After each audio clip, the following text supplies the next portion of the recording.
Okay, I'm going to be entirely honest and tell you that I have not looked at this yet. I am going to do it as I go, so I might have a few glitches along the way, so just bear with me. But I think it would help to hear on your own pace an explanation of how to do all of these. So what I've done is the answers are right here. So if you got them right, move on. You don't have to listen to my explanation. If you didn't get them right, let's go. So we're finding dy dx. So dy dx equals, the derivative of 2x is 2. I would write this as 5x to the negative 1. So the derivative would be negative 5x to the negative 2. Well, let's simplify that and say that the x is going to go down. So I have 2 minus 5 over x squared. I like to check and make sure I got it right. Number 2, we're going to do the chain rule. So I like to write y prime. It's just easier for me. Derivative of sine is cosine. Leave the inside alone. Times the derivative of the inside, which gives you 3 cosine 3x as your answer. Okay? The next two, I'm not going to do this. You should know that the derivative of tangent is secant squared, and that you could write it as 1 over cosine squared. Let's do number 4. So I would rewrite it as x cubed plus 5x squared to the 1/2. So then y prime is 1/2 times x cubed plus 5x squared to the negative 1/2 times the derivative of the inside, 3x squared plus 10x. So to simplify this, you have to recognize what's going to be on the top and what's going to be on the bottom. This negative exponent is going to move this radical into the bottom. The 2 is already in the bottom. And then on the top, we have 3x squared plus 10x. Okay? Number 5, here's the answers. And here's how we're going to get them. You have to do the product rule here. So first times derivative of the second plus second times derivative of the first. And I'm just going to simplify that so that it's negative x squared sine x plus 2x cosine x. And again, you can write the 2x squared first and the negative x squared second, however you want to do it. Over here, product rule again. So first times derivative of the second, which is chain rule, plus second times derivative of the first, which is e to the 3x times 3. So to simplify this, we have 2 times 3 is 6 times e to the 3x times that whole thing. So 6 e to the 3x times 2x minus 1 squared plus 3e to the 3x times 2x minus 1 cubed. Now, this one can be factored, and did they do that? They did show you. Not really. No, they didn't. But I do want to show you that there is a way that there might be a multiple choice here that you would miss because you don't recognize that this 2x minus 1 squared is a common factor and 3e to the 3x is a common factor. So I'm going to take out 3e to the 3x times 2x minus 1 squared.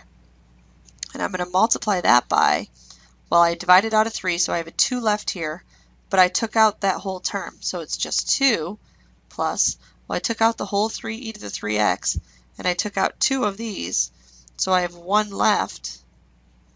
And they might even simplify that further and write this as 1 plus 2x. This happens a lot, and this may happen on your test. You have to recognize when you have common factors that it might get written out as a GCF. Okay, so make sure you recognize that. Number 7 and 8 you should have gotten fairly easily. I'm not going to go over those. Those are just standard rules. Number 9, take a look at the answer to number 9. Cotangent x. Okay, so let's do those, 9 and 10. Derivative of ln is 1 over sine x times derivative of sine x is cosine x, and cosine over sine is cotangent. Over here, we either have quotient rule or bring that up and make it a negative. Again, if it's not a really complicated denominator, actually if it is, I still do it. I would write y equals 2x times sine x to the negative 1. Now that's not arc sine, that's 1 over sine, so that's different. You actually could even do it as y equals 2x cosecant x, because 1 over sine is cosecant. And if you've memorized the derivative of cosecant, good for you, you can just do the product rule using those two things. I, however, we all know, have not memorized that. So I'm going to go ahead and do it this way. So I need a little bit more room. So I'm going to move over here. So y prime equals first times derivative of the second, negative 1 times sine x to the negative 2 times cosine x. That's first times derivative of the second, plus second, which is this, times derivative of the first, which is just 2. So I'm going to write 2 sine x to the negative 1. Now I kind of put myself in a pickle here because this is kind of messy. It would have been much easier to just do this, but I didn't memorize it, so now I have to suffer the consequences. So 2x times negative 1 times cosine x is negative 2x cosine x, and I'm going to move the sine x to the negative 2 into the bottom and make it sine squared x plus 2 over sine x. That is not how they leave it. So then I would have to find, again, this is a fine answer, but if it's multiple choice, you have to figure out how to get to what they had. Well, I would multiply this by sine over sine, which would give me 2 sine x over sine squared x. And now I have a common denominator, so my final answer can be written as one fraction, 2 sine x minus 2x cosine x, all over sine squared x, which is what they have. Okay. Now we have some implicit differentiation.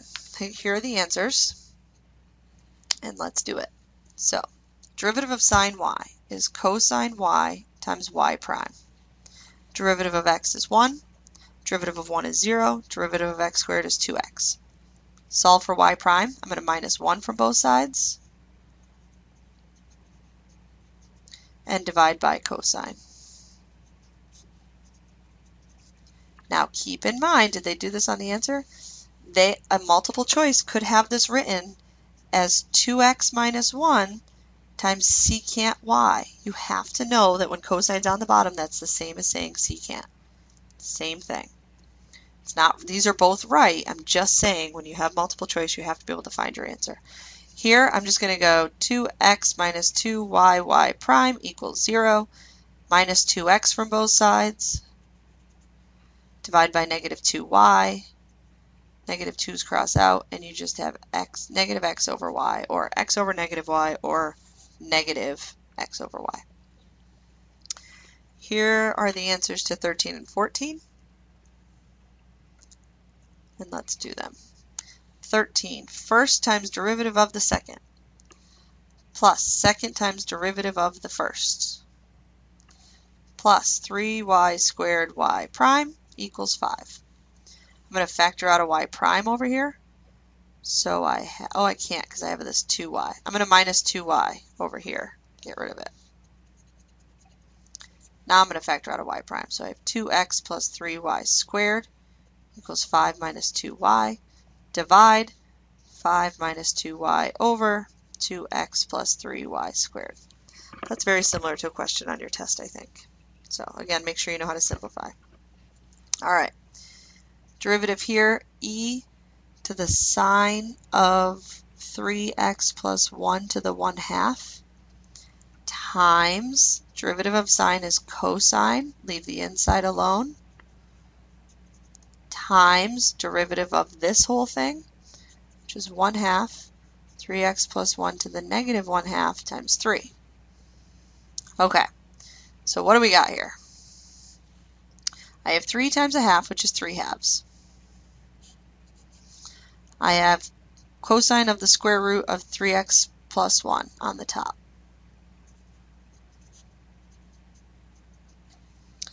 and I have square root of 3x plus 1 in the denominator because of this negative exponent here. No, I cannot cross these out because this is not cosine times, it's cosine of 3x plus 1. And that whole thing is multiplied by e to the sine of the square root of 3x plus 1.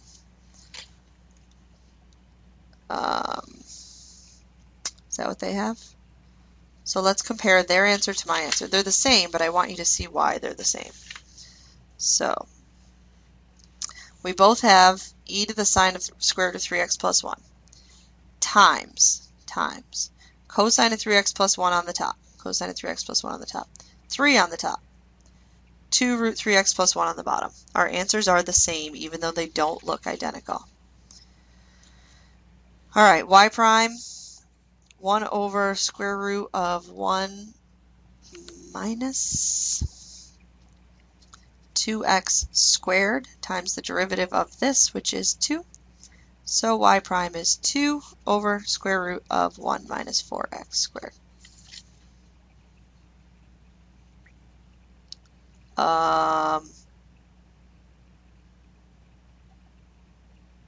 Oh, they derived it by saying the inverse sine of that is the same as saying the sine of y. That's just silly.